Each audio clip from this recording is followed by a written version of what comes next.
sudah ada pertanyaannya Tribuners ya di HP saya. Oh iya. Banyak sekali yang mau tanya dulu. Tapi tahan dulu. Kita tahan dulu. Ini kita bicara. Tadi kita sudah bicara tentang kopling. Kalian sudah cerita dari 2018 kalian berusaha untuk tetap eksis ya. Tetap bertahan ya. Terus tiba-tiba kena pandemi dan ya kalian juga itu tadi karena penerapan protokol kesehatan di Kota Kupang, jadi memang kalian jualannya pada akhirnya juga tergantung. Ya gitu. Tapi sabar Kak, ini kalau misalkan yang normal ya dari 2018 sebelum pandemi itu berapa sih dalam sebulan bisa habis berapa gelas? Seperti itu. Gimana nih? Bukan pernah itu, hanya ya sedikit ya bisa lah gitu. Pokoknya cukup lah untuk makan minum, untuk biaya adik kuliah juga cukup. Jadi sebenarnya membantu sekali. Kalau waktu pertama kali ya masih sendiri. Sekarang misalnya sendiri. Enggak, sekarang kan udah banyak yang jualan. Beta pikir sendiri ini dalam arti. Iya. Hati jiwa dan raga. Jadi waktu masih sendiri itu sempat sampai 12 juta waktu itu. Itu pemasukan bersih. Cuman sudah banyak yang ini ya namanya pasti menurun lah begitu. Karena kan nggak mungkin kayak kalau dulu masih sendiri kan orang rela nih dari Fontaine atau dari Kota Kupang dia bisa sampai ke arah sana. Cuman kalau sekarang kan di Fontaine sudah ada, di Ketapang sudah ada, di Inaboi sudah ada. 12 juta itu per bulan. Iya. Waktu masih sendiri. Oke. Waktu masih awal-awal jualan. Tapi sejauh ini sampai sekarang, walaupun pandemi, bagaimana nih untuk penjualan? Kalau pandemi sendiri sekarang jujur, maksudnya ya menurun sangat drastis gitu.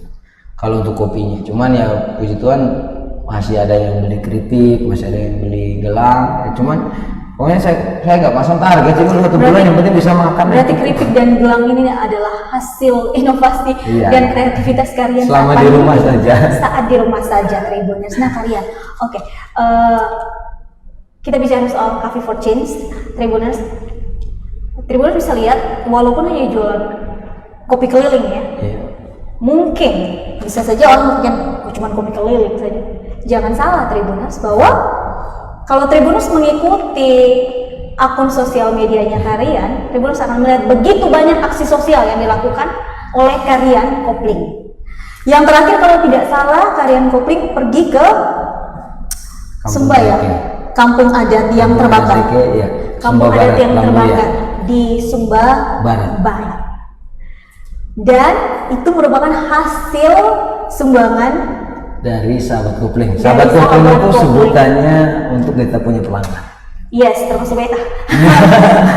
Dan juga hasil penjualan. Hasil jualan dari Karyan sendiri. Nah, Karyan cerita dulu ini sahabat tentang ini Coffee for Change. Terus ada ini, kalau Tribuners lihat kalian punya baju ini ada Sahabat Kopi. Dan jangan salah, baju saya juga ini merupakan hasil pesan dari Karyan. Bisa cerita dulu ke Tribuners untuk Tribuners tahu lebih detail tentang Coffee for Change. Jadi merinding. Jadi gini, memang benar merinding. Coffee for Change itu, jadi saya pernah berada di titik dimana saya nggak punya siapa-siapa, walaupun memang orang tua saya ada gitu. Cuman waktu itu saya pas masalah warkop ini saya kehilangan segalanya, anggap gitu. Waktu sebelum punya warkop saya punya kerja sebagai manajer di Kota Kupang, gaji cukup lumayan gitu. Terus buka warkop ternyata nggak berhasil, sempat konflik, akhirnya saya nggak punya apa-apa, hidup itu dikejar-kejar utang, ya dikejar bapak kos sih sebenarnya gitu. Karena sempat utang kos sampai 6 bulan, terus saya telepon orang tua, bapak kirim uang dulu kak, saya pulang Surabaya. Jadi kebetulan orang tua saya di Surabaya. Jadi saya punya bapak itu, mama sudah meninggal, menikah lagi, merantau ke Surabaya, nikah lagi sama orang Surabaya. Jadi rumah sementara ini di Surabaya gitu. Jadi kalian orang tua di sana? Ya, jadi waktu itu sempat saya telepon, aku udah nggak tahan di sini. Aku gini nggak biasa di Kupang ini gimana, coba kirim uang aku pulang ke Surabaya. Dia bilang, Rian, saya punya bapaknya om bilang, Rian, setiap laki-laki bebas mengambil sebuah keputusan, tapi tidak bebas dalam memilih konsekuensi yang dihasilkan dari keputusan yang diambil. Jadi bapak mau mengajarkan saya untuk ke ini lu pun pilih. Konsisten dengan pilihannya. Nah, waktu itu kamu kerja di sini maunya pulang, sekarang tidak rasa kan? Nah, kamu harus rasa gitu. Karena ini pilihan yang kamu mau. Dulu bapak pilih maunya itu kamu di Surabaya. Nah ini yang akhirnya, wih, kayak jahat ya gitu. Cuman akhirnya aku mikir setelah sudah Kopi sudah berdiri, menurut saya the best hero di dalam saya punya hidup, ya saya punya bapak. Nah, jadi waktu itu saya banyak bapak bilang, Rian, ingat, kalau kamu pegang 2 gelas, ya, bapak ini ada sementara pegang air 1 galon. Bapak lihat kamu punya air sisa 2 gelas. Sekarang kalau bapak mau kasih kamu itu 1 galon, kamu terimanya bagaimana? Hal apa yang harus kamu lakukan pertama kali? Ya saya harus lepas ini gelas ke bapak. Kalau tidak saya tidak bisa terima galon. Nah itu dia. Jawabannya di situ. Kalau kamu ingin terima yang besar, kamu harus lepas yang kecil. Nah, terus diajar lagi. Saya ajar kamu untuk jadi pemburu. Bukan hanya saya yang berburu kasih kamu daging. Karena apa? Suatu saat saya meninggal, siapa yang mau kasih kamu daging? Belajarnya berburu dari sekarang, apalagi kamu anak pertama. Nah, akhirnya fix nggak mau merepotkan orang tua, saya usaha sendiri, bangkit dari keterpurukan. Nah, asal muasal Coffee for Change itu dimulai dari pembuatan box ini. Jadi box ini Kak, saya buat tanpa membayar. Ya, yang tadi Kak cerita ya. Gitu. Jadi si tukang las ini, waktu saya sudah punya uang, sudah sampai menghasilkan belasan juta, saya mencoba untuk mengucap terima kasih nih karena dulu pernah dibantu untuk ini ya, untuk boxnya ini. Jadi saya bawa uang isi di amplop, Om terima kasih sudah bantu beta bikin box, dan dari ini box akhirnya puji Tuhan sekarang beta sudah bisa bayar utang. Beta sudah bisa di Kupang sini. Nah, di Kupang sini. Saya berharap Om sementara menonton. Terus beta bisa maju dan beta bisa jadi berkat untuk orang lain gitu. Beta jadi contoh untuk orang lain gitu. Bilang, wah keren. Omnya bilang gitu. Terus ini Om bilang, Rian, bukannya beta sonde mau terima lu uang, cuman waktu beta kasih lu bantuan itu karena lu sudah ada uang. Begitu.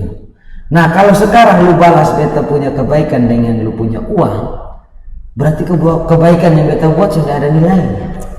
Gitu.